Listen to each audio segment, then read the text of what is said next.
Howdy guys, Tucker Yarbrough with Yarbrough Sons Heating, Cooling, and Plumbing here out of Blanchard, Oklahoma, serving the greater Oklahoma City metro area since 1988. Today, we are touching on the top 10 HVAC buying mistakes that you might make as a homeowner and how to avoid them. Also, I'll address the duck in the room.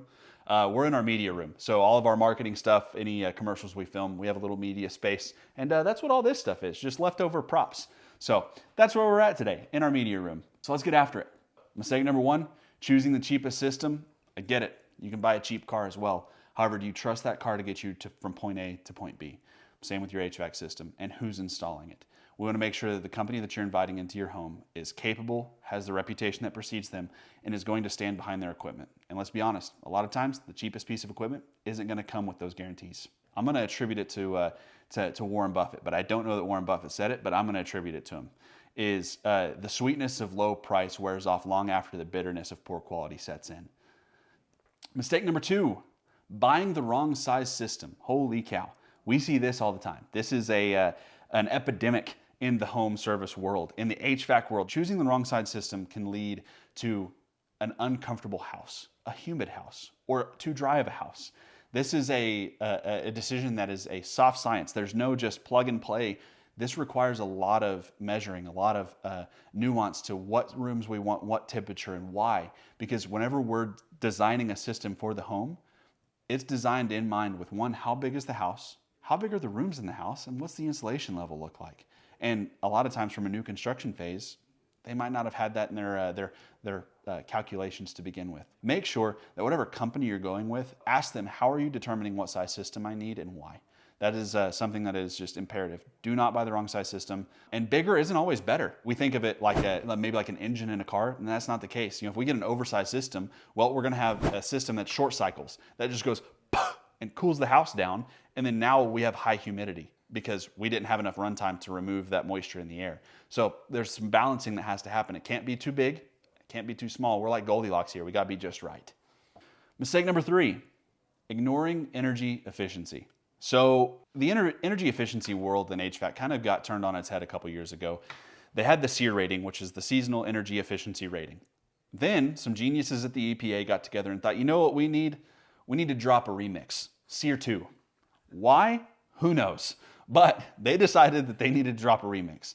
That remix has led to a lot of confusion in the space. SEER 2, essentially it is a more accurate means of gauging the seasonal energy efficiency of the system. However, it changed the numbers grading system that we had and reset them. So like today in 2025, operating on SEER 2, we might sell a 14 SEER 2 piece of equipment that on SEER 1 rating is like a 16 or an 18 SEER.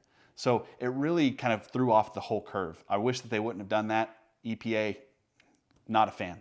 0 out of 10 stars. Do not recommend. But ignoring energy efficiency kind of goes hand in hand with choosing the cheapest price. So price and efficiency often are tied hand in hand in the HVAC world. How efficient our system is going to dictate how much that system costs. However, some of these pieces of equipment they have the ability to cut your HVAC bill by 40%. You know, so if you're looking for a more, green house, or you're looking for, something that maybe just saves a little bit on the monthly utility bill, going up on efficiency isn't a bad option. However, you want to make sure that the company that you're choosing has the experience and also has the confidence to actually present and talk about the differences in what efficiency looks like. Because there's like a couple different terms that get thrown around. There's a variable speed and a variable capacity and two-stage and single stage. What in the world does all that mean? If the company you're dealing with has the confidence to present the lowest end equipment and the highest end equipment, to me that screams, hey, they're capable and confident in doing both sides of this spectrum. If somebody walks into your house and all they're presenting is the low end option and they're saying that's because that's all you need or whatever, I would run far, run fast, go find somebody else to do it, because a lot of times that tells me there's some other things going on at that company that maybe you don't want to invite into your home. Mistake number four, not checking the company's experience. So in Oklahoma, where we're at, there's like 3,000 registered contractors in the Oklahoma City metro area. That's a bunch. There's only like 1.5 million people in the OKC metro area. So to have 3,000 contractors is absurd. So do your due diligence on the front end. Make sure that you're figuring out what their experience is. And that can be done in a multitude of ways. One, just going to check Google, check their website, things like that. Look at what their reputation looks like. For me, that's where I go. Like if I'm going to get my car worked on, that's where I stop. Is pretty much looking at, okay, what's their presence look like? Do I trust them? Does what I see online match what I see in person? Any company who's been around and has a good sourcing of Google reviews and has a good standing website and really has a good social presence, that should answer enough of those questions and tick enough of those boxes to give you that clarity. But if you're chasing that lowest bid, that person might not have a presence. And if they're hard to find initially, think of how hard they might be to find after the install is done and they've taken your money. That's a huge deal. Make sure that you're checking their experience, and not just experience in installing that piece of equipment, but overall company experience. What's their reputation like, and are they going to stand behind what they do? Mistake number 5, not understanding the warranty. Holy cow, there's a bunch of different warranties out there, and you can even buy upgraded warranties.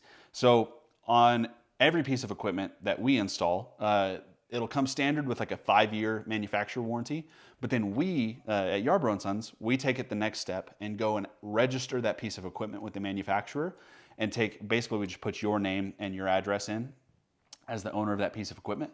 And that extends that warranty to a 10-year equipment warranty. And then on the furnace side, it'll be somewhere between a 10 and a 25-year heat exchanger, or sometimes even a lifetime heat exchanger warranty, depending on the tier of equipment that you go with. Make sure that whatever company you're dealing with registers that piece of equipment for you. That shouldn't even be a question. That should be a standard, a modus operandi that every company deals with, is that they're doing it for you and making sure that you have that peace of mind as a homeowner. Now, on the other side of the warranty is the labor warranty. You want to make sure that if they have a labor warranty included, how long is it? For us, the standard warranty is 1-year labor and workmanship warranty. The company that you're dealing with should offer some sort of labor warranty. You don't have to buy it, but they should at least have it, because that tells you as the homeowner, hey, we've been here and we plan to be here long enough to service this equipment warranty. Mistake numero 6, forgetting about ductwork. Ductwork, if your house was built before like 2000, let's say, your ductwork, if it's in the attic, if it's flex ductwork, probably needs to be replaced or at least addressed and kind of touched up on.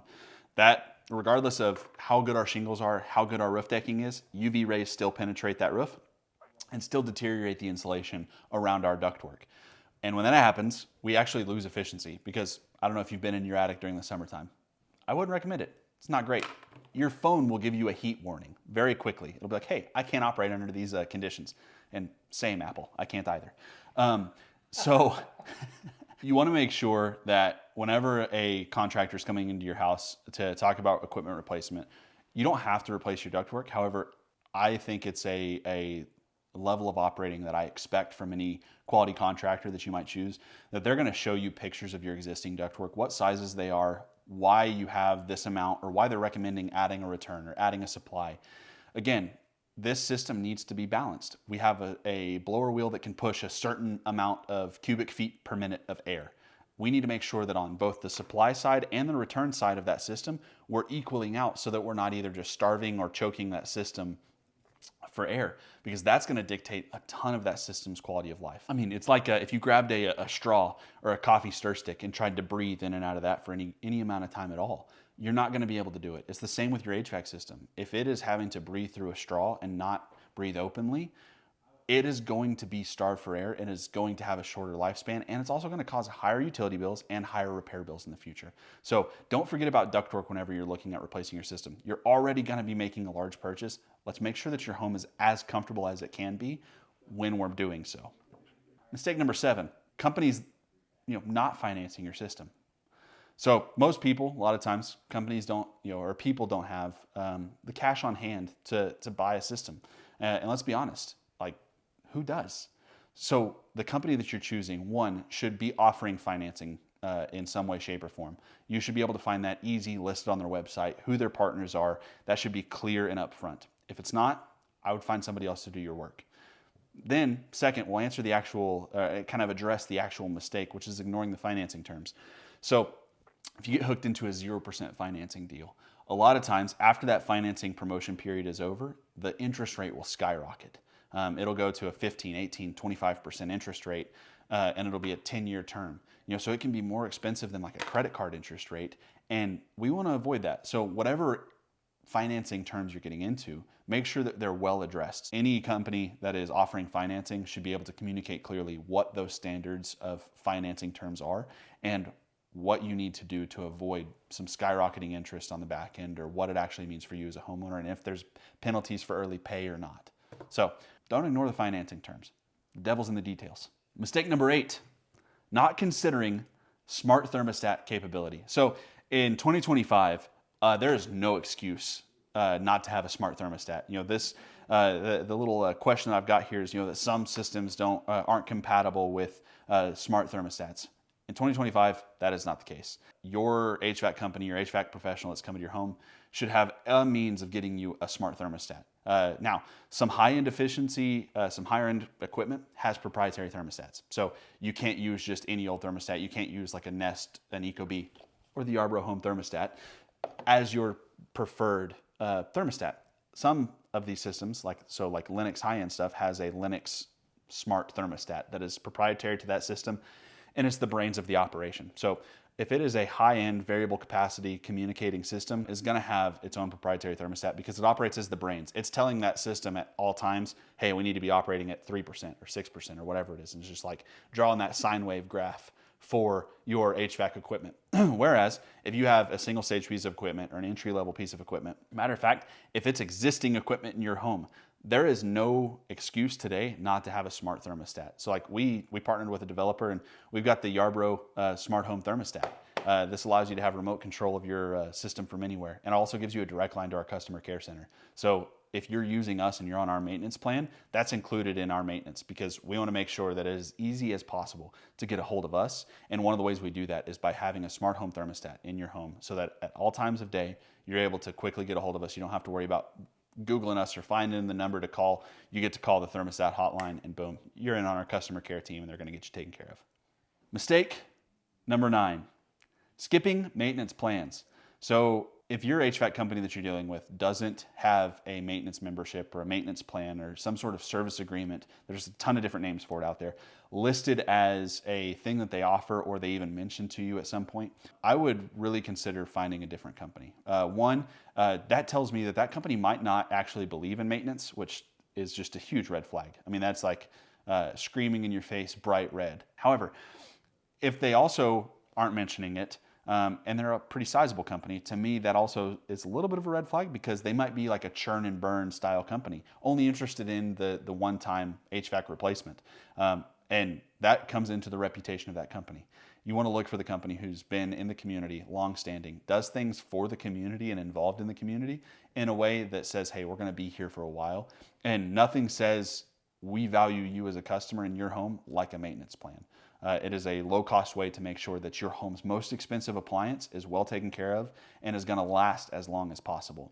And I think we're trying to get more creative on the ways that we roll out our maintenance plan, and that's we started including our Yarbrough smart home thermostat on them. So every maintenance membership that is sold by our team gets this as well. So the maintenance membership is $300, and then the thermostat is a $350 value that we're just including for free, because we want to make sure that you have all lines of communication open to us at all times. This has a quick reference number to get a hold of our customer care team and get a hold of our contact center, so that they can get you scheduled if you ever do have a problem. Matter of fact, it has system monitoring, so we might know that you have a problem before you know that you have a problem, and that's just included on our maintenance plan.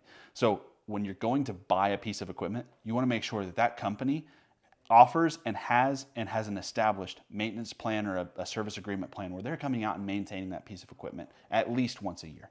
Mistake number 10, waiting until your system fails. If you're waiting to change your tires until they're completely bald, I have bad news for you. You need to plan better in life. Waiting to change your system out until it fails and has a critical failure is the worst thing that you can do, because being preemptive in your decision-making process gives you room, gives you time to make that decision and actually find who's the best company for me, what piece of equipment do I actually want, and what company do I actually want doing this. Be preemptive about it. If you know your system is hitting that 12, 13, 14-year mark, it's time to start thinking about it. Matter of fact, if it's at that 14, 15-year mark, it's time to replace it.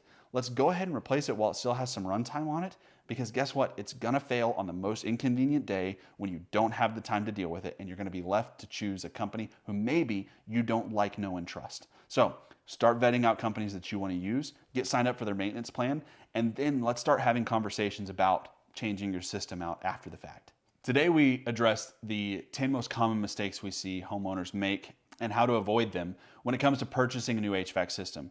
Again, these are red flags. If I could service everyone and bring our team to you, I would. But we don't have the facilities for that. We can't make that happen. But you can make the right decision by doing a little bit of research. Avoid these red flags. Avoid making a mistake in your HVAC purchasing decision, because studies show people will buy 2 systems in their life, and that's about it. So 1, this is our home's most expensive appliance, and 2, this is something that we don't do very often. So make sure you take the time, avoid the red flags, find a company who you trust, like, and know, because at Yarbrough Sons, everyone on our team knows and believes that it would be a disservice to you and your home if we weren't the ones doing that replacement for you. So make sure you choose somebody who has just as much conviction in their company and their brand when it comes to replacing your home's most expensive appliance. I'm Tucker Yarbrough with Yarbrough Sons Heating, Cooling, and Plumbing out of Blanchard, Oklahoma. If you're in the OKC area, we service the entire metro area and have since 1988. We've been in business for 37 years and plan to be here for many, many more, God willing. So if you need HVAC help in the OKC area, we would love to be your go-to team, because we don't want to get beat in our own backyard and do you the disservice of not being your HVAC company. Have a great day. We'll get after it. Yarbrough Sons, Yarbrough Sons, these are the folks you should know. No need